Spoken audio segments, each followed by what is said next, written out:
Step 1. Begin by finding a parking space that is at least twice the length of your car. Forward parallel parking requires extra room for turning, and choosing a spot that's too small will usually leave your vehicle crooked or sticking out. Step 2. As you approach the space, keep about 3 feet or 1 meter between your car and the line of parked cars. This gap gives you enough turning radius. Line up your front bumper with the bumper of the car in front of the space. If you find it easier, you can also use your side mirror by aligning it with the side mirror of the other car. Step 3.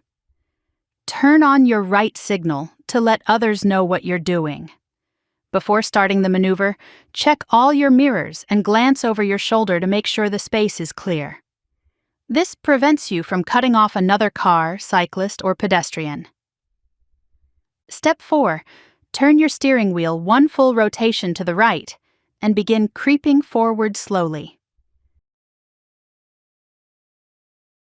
When the lower corner of your windshield lines up with the side of the car ahead, start turning the steering wheel fully to the left. This will guide the nose of your car into the space. Many beginners make the mistake of rushing or turning too sharply here, which can cause the car to swing too wide or clip another vehicle. Step 5. At this point, your car will usually be angled too far from the curb. Shift into reverse, turn the steering wheel fully to the right, and slowly back up.